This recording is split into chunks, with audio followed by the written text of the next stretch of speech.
This is the Sunday Business Page with Jon Delano.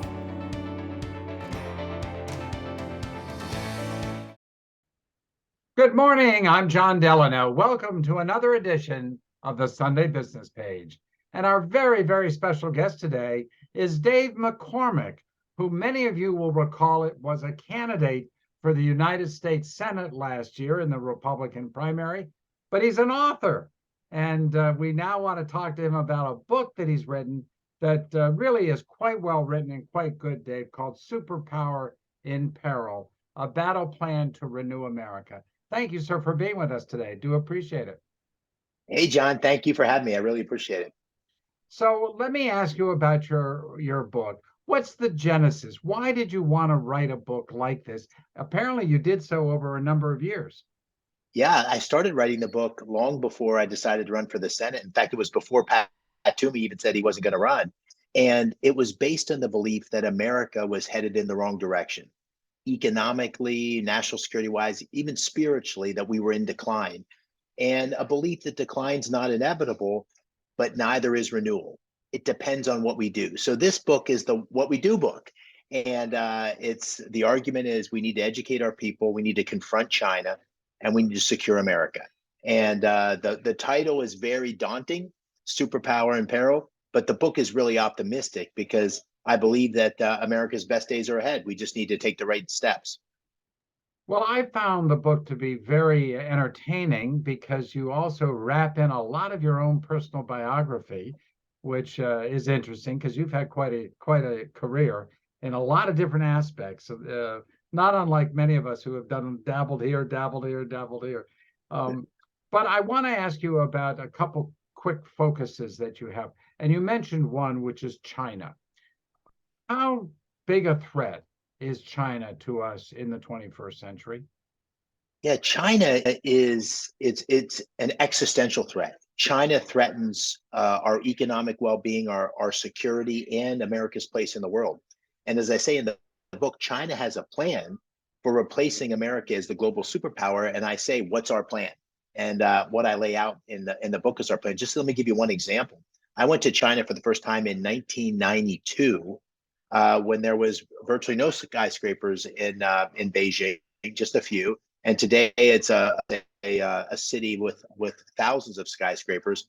But today, China, according to a recent Wall Street Journal article about a study that was done, is in the lead in 37 of the 44 most important technologies for economic vitality and for national security. So it's not like China could be a threat. China is a threat.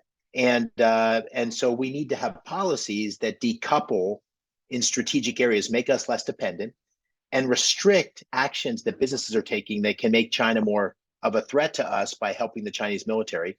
And we need to work with our allies to make sure that we have a strategy for advancing American interest around the world as China continues to try to confront and replace America.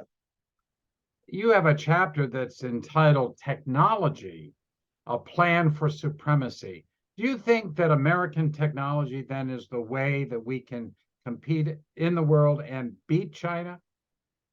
You know, America's history is one of leadership in technology, whether it's it was the cutting edge steel mills on the banks of the Monongahela, or whether it was biosciences at University of Pittsburgh Medical Center.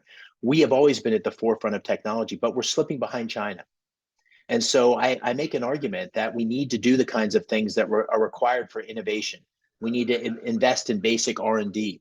We need to ensure that these critical technologies like artificial intelligence are areas where private capital is directed so we can be the leader in the world. And so government needs to play a role in creating tax incentives and reducing regulation.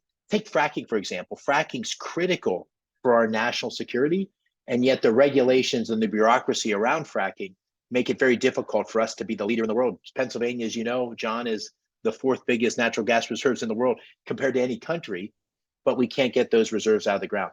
So we need to lead in technology, and it's going to require different leadership to do that. We only have about 10 seconds left, but I've got to ask you the standard political question. A lot of people write books like this just before they announce they're running for office. Have you made a decision yet with respect to 2024? No, I wrote the book and ran for office because I had a notion that I wanted to help serve. And I'm certainly thinking about 2024, but I haven't made any decisions. And we're thinking about it and praying about it as a family. It's a big decision. Well, Dave McCormick, the author of Superpower in Peril, a very good read if you have a chance to pick up the book. Thank you, sir, very much for spending time with us. I do appreciate it. Thanks, John. Good to see you. And thank you for watching this edition of the Sunday Business Page. Have a great Sunday, everybody.